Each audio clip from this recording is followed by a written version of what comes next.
assortment of eclectic,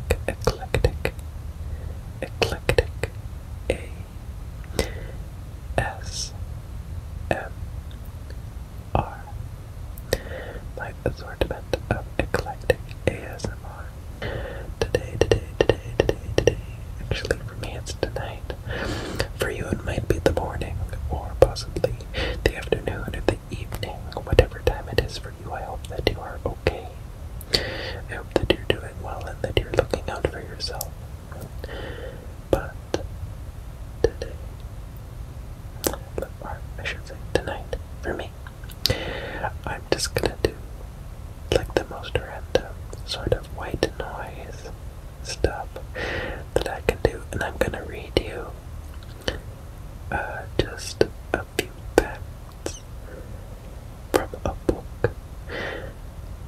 of maps, not of maps. It's a book that has just statistical information and sort of like cursory descriptions of 195 countries on Earth, all 195 independent countries on Earth. Now, of course, that number is not like totally true, but that's what's in this book. And I'm going to read you these facts because this video is literally just white noise for you. If you are interested in this kind of thing, well, I guess you can listen, but this one is meant for you to just put on in the background, to go to sleep to, for you to focus on the information. But while you do that, your brain is drifting off, or while you study, it's just like a whatever in the background, it's a noise. Or if you're in a history course, it might come in handy, but I did out that. I'll show you the book and then we'll get started. I don't think this one's gonna be terribly long.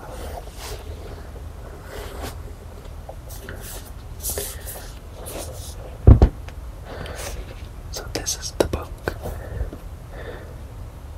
The countries of the world in minutes. The countries of the world in minutes by Jacob Field. And this book came out, I think it was published in 2018. So in the year 2021, yeah, this information is going to be dated, but like I said, it's not meant for you to focus on, and I would bet that most of the information is quite solid. At least no new countries have popped up since 2011, so that's nice. But yeah, some numbers will probably be out of date. Economic and population numbers are definitely going to be out of date, but the descriptions probably will be fairly accurate. So I'm just going to do a bit of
And then let's flip through some pages to see what countries we can find, what countries we can find.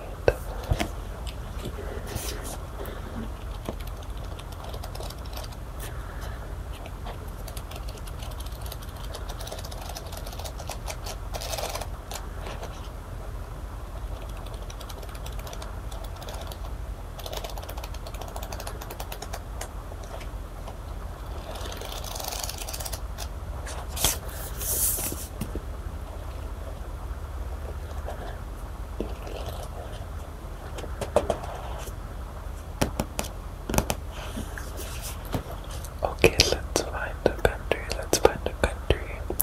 that we can travel to, or at least learn a tiny bit about.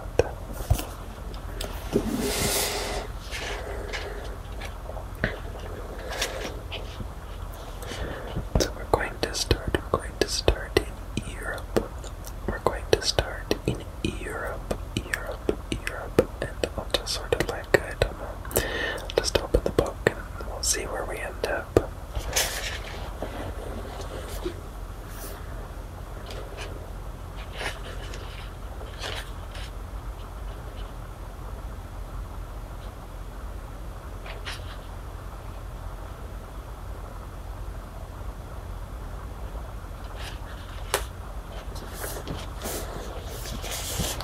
Oh, very interesting. We've landed in Andorra. We've landed in Andorra. A-N-D-O-R-R-A,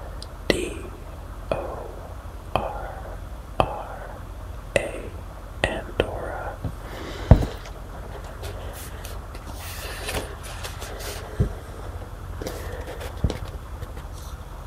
Oh, is that upside down? No, it's not upside down. I thought it was upside down. I'm sorry.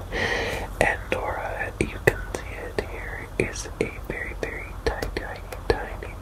tiny nation. There is the line for scale. It is very small. And when I say very small, I'm like saying it's like small. Andorra. And then they have a little map of Europe here to show you where it is, and you can't even see it. There's a little box showing where it is. Right in between Spain and France. It's right here. It is very tiny. There it is from a bit farther away. You can see here's France, and then there's Spain down here. Andorra.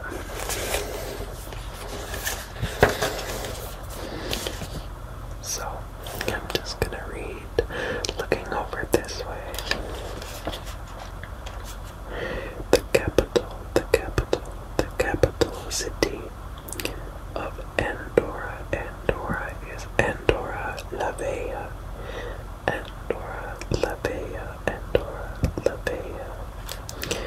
And the name of Andorra, the official name of Andorra is the Principality of Andorra. And it is very tiny, like I've said. It is about 470 square kilometers. And for anybody who still uses miles, I'm looking at you Americans, that is 181 square miles. So it's bigger than Vatican City, but it's certainly no France. The climate is temperate.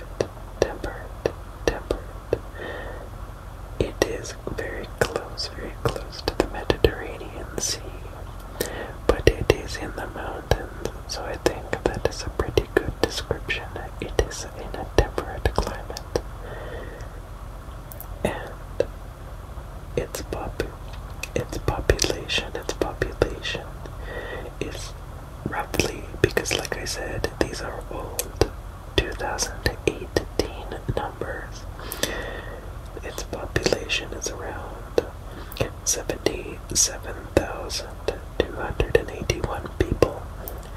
77,281 Andorrans over there. It has an ethnic distribution that is pretty European and pretty true to its region. 46% of the people identify as Andorran, culturally and ethnically Andorran. 26% identify as Spanish. 13% identify as Portuguese. And 15% of the population is made up of other ethnicities and cultures. The main language spoken in Andorra is Catalan, but I am certain that a majority of people would probably know Spanish. I'm sure there would be a lot of French in there as well, mostly because Catalan is a very rare language. Its religion is a majority Christian people. It doesn't say percentage, it literally just says Christian here. So if you are Andorran, you can look. If you are Andorran and you are not Christian, let me know, comment below. If I have any Andorran viewers, that'd be cool. Or you can look it up if you want, like, harder numbers. It is a unitary parliamentary semi-elective diarchy. That's a lot of words. I am not gonna dive into how that government might work. Diarchy, I know, is like rule of two, but I don't know who rules. They use the euro, and their largest industry is tourism. They are a World Trade Organization observer. They are a member of the UN. They are part of the G77 and the COE. And they are not a member of the European Union, but they do use the euro because of a certain monetary agreement that they have with the European Union. Its description reads, nestled in the Pyrenees Mountains, Andorra shares borders with France and Spain. In the year 1278 AD, a territorial dispute led to Andorran sovereignty being split between the French Count of Foix and the Spanish Bishop of Urgell. I don't know how to say that. I'm sorry, Spaniards. In 1607 AD, the French claim passed to the king, who jointly ruled the country of Andorra with the Bishop of Urgell as a, quote, co-prince of Andorra. That tradition continued despite the abolition of the French monarchy. Today, the French president assumes the title Direct Diarchic Rule of Two. Direct Diarchic Rule ended in the year 1993 AD with the introduction of a democratic parliamentary system. Andorra now elects a head of government, although the co-princes remain the titular heads of state. Okay, so there you go, that's how it works. There's an elected head of government, but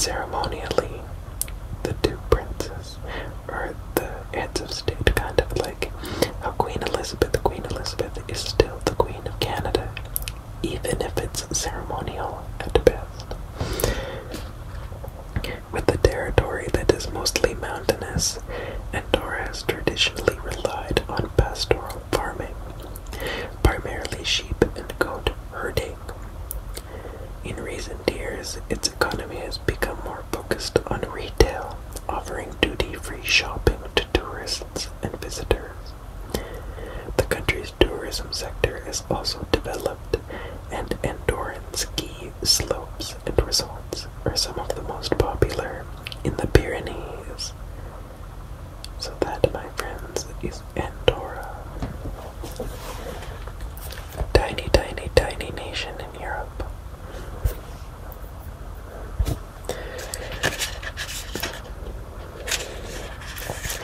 Next. I think I want to go to Africa.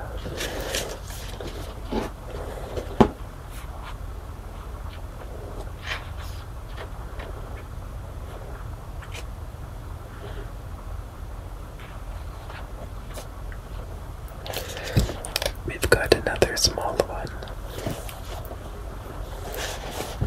It's Sao Tome and Principe, or Principe. I never know what to call it.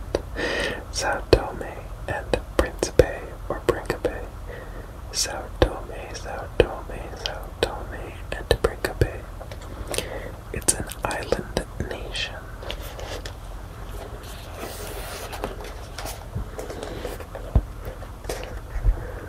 So, gosh, it's very difficult to show. So, actually, I'll show. So this island down here in white is Sao Tome. This island up here in white is Principe or Principe. It is just off the coast of Africa, in the Atlantic Ocean. The Atlantic Ocean. There you go, Sao Tome and Principe.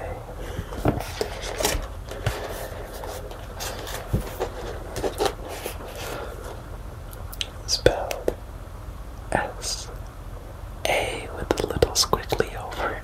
I don't know what that's called. O-Sao. D-O-M-E with the accent aigu. I took French in high school with an accent aigu over it, so Sao Tome, that's the accent speaking. And that one's pretty straightforward. A-N-D B-R-I with an accent. I'm not sure what that accent is called. B-R-I-N-C-I-P-E. Principe or Principe.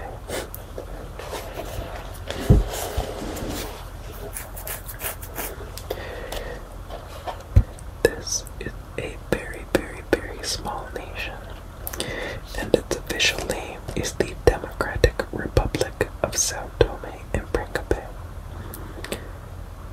Its capital is just called Sao Tome, and that is on the island of Sao Tome. The only city they have marked up here on Principe is a city called Santo Antonio, and it is officially the sea that it is in the Gulf of Guinea. The Gulf of Guinea, sort of like under Africa's chin, if you want to think of it that way. And interestingly enough, it is quite a bit larger than Andorra. So that gives you some idea of like how tiny Andorra is. Sao Tome and Principe is about 960 square kilometers, or 371 square miles. And because it is so far south, it is a tropical climate. It is a place with a tropical climate. And its population as of 2018 was roughly 199,910 people, so almost 200,000 people. Almost 200,000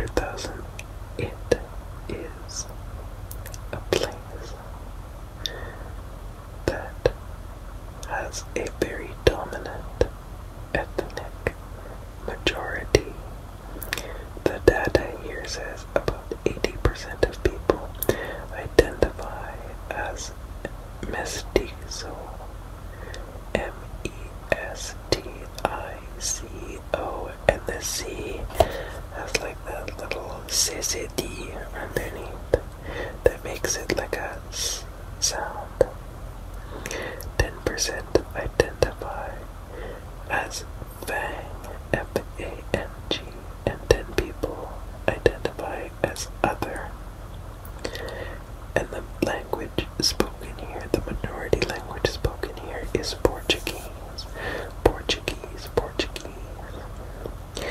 And on the religion thing, it also says Christianity here. So I'm not sure if that's like an official religion or if it's a majority. Again, you can look it up if you're interested.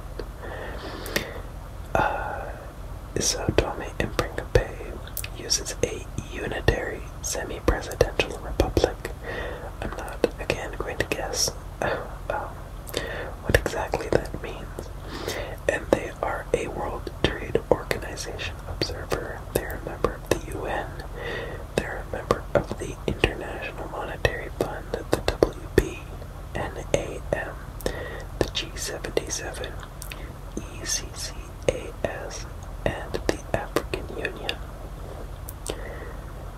The currency they use is the Sao Tome and Principe Dobra, and their main highest producing industry is agriculture, particularly cocoa. It says here cocoa. Particularly cocoa is farmed in Sao Tome and Principe. And the description says a pair of islands in the Atlantic Ocean. Sao Tome and Principe are some 140 kilometers apart or 90 miles apart. They were largely uninhabited until they were discovered by Portuguese explorers. Now, I take issue with this. Colonizers did not discover these places. When they say largely uninhabited, I'm sure there were indigenous people on what is now known as Sao Tome and Principe that the Europeans did unthinkable things to, so let's take that with a grain of salt. They were discovered, the Portuguese were made aware of these islands because of explorers that landed around 1470 AD. By 1500, both islands were inhabited by migrants from Portugal. And, trigger warning, I apologize, trigger warning, there's mention of slavery here. The islands were mainly inhabited by 1500 by people from Portugal and African slaves. I apologize, I did not know that that was going to come up tonight. During the 16th century, Sao Tome and Principe became the world's leading producer of sugar, but soon faced competition from Brazil and the West Indies. The West Indies are the Caribbean islands. And there's another colonial name given to the Caribbean islands. The Sao Tome and Principe economy shifted towards the, again, here we go, trigger warning, the slave trade, before concentrating on coffee and cocoa production. I've been drinking coffee and cocoa production from the 19th century. Cultivation took place on Portuguese-owned plantations that used slave labor. Conditions were harsh, and the colonial regime was repressive and violent. This contributed to a growing nationalist movement, which won independence for Sao Tome and Principe from Portugal in 1975. The first country was under single-party rule. But widespread political reform led to free elections taking place in 1991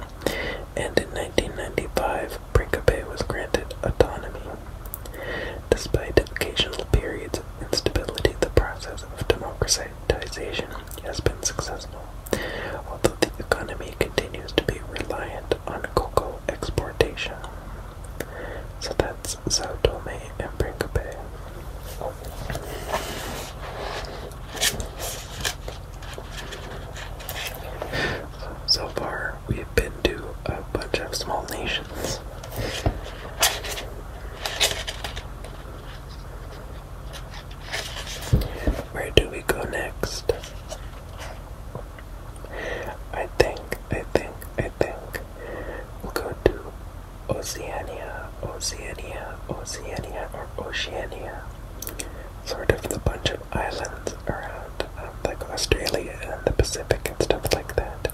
We'll keep it small tonight or today. Now we're going really, really, really, really tropical. We're headed to Fiji, Fiji, Fiji, Fiji now.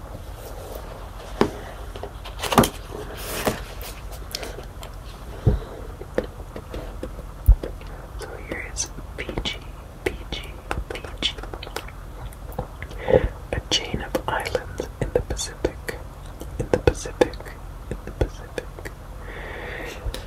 This doesn't give you a really good picture of it, but over this sort of like gray mass, this is where Fiji is. It's sort of in the South Pacific. To center yourself on this map here, Hawaii would be like somewhere over here. So this is like Vanuatu, or maybe Kiribati.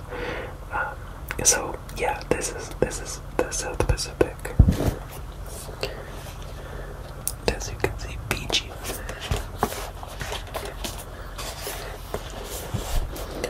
So Fiji, Fiji.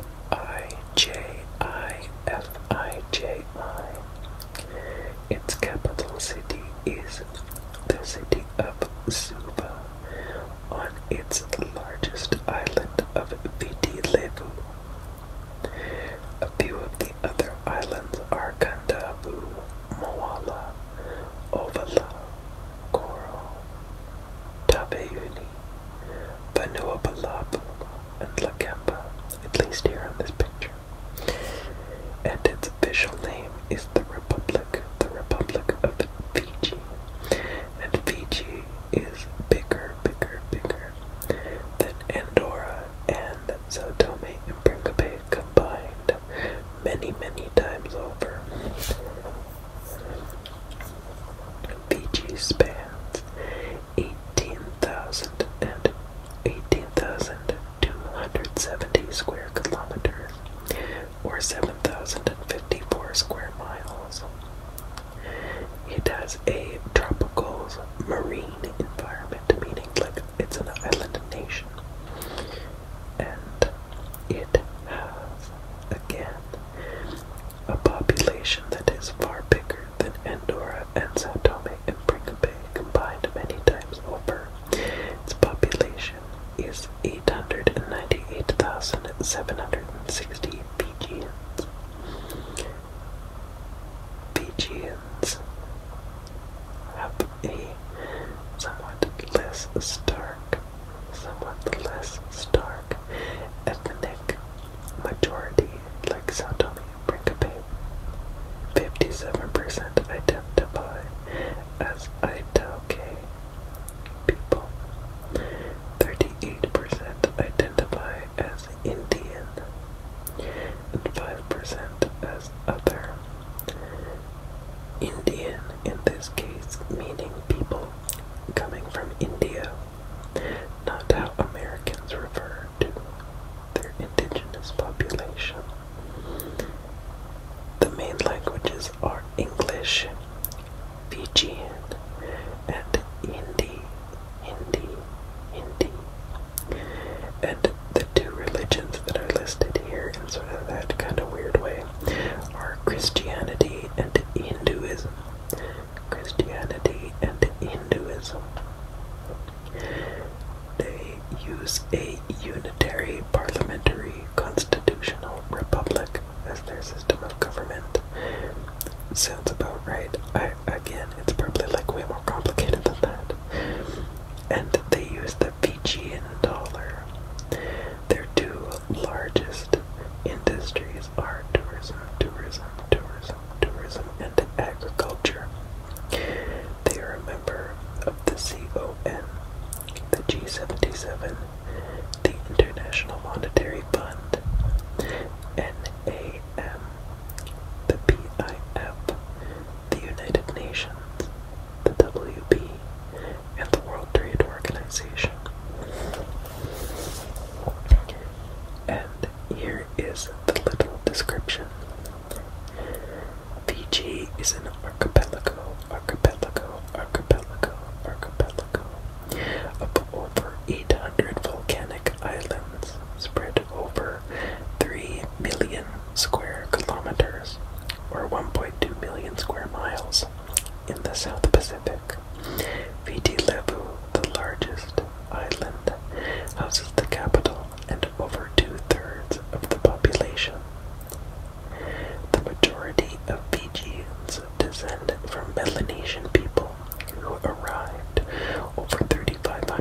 years ago. Frequent warfare between island chiefs prevented a paramount ruler emerging until 1871. European missionaries and settlers were well established by that time. In 1874, Fiji became a British colony. From 1879 to 1916, the British imported Indian, meaning people from India, indentured laborers, slaves, come on, let's not whitewash this, to work on sugar plantations. Many remained, and by the time independence was granted in 1970, Indian people made up under half of the population. In 1987, the an Indo-Fijian politician won the elections, but was overthrown when military coups re-established indigenous rule. Another Indo-Fijian won power in 1999, but was ejected the following year. This political turmoil and discrimination led to thousands of Indo-Fijians fleeing the country. Since the year 2000, the military has been a major force in Fijian politics. It seized power in a 2006 coup, and its candidate won the elections held in 2014. Sounds like there's some shady stuff going on in Fiji. So, that has been sort of a look through a few of the countries on Earth. A few of the tiny countries on Earth, I guess. But I find books like this very interesting, very interesting, very interesting. Because I just like reading about like little sort of random facts and knowing things. I'm a big geography nerd too. So it sort of feeds that passion of mine. But with all that said, I think I will leave you be. I hope this helped you to relax, helped you to focus, helped you to go to sleep.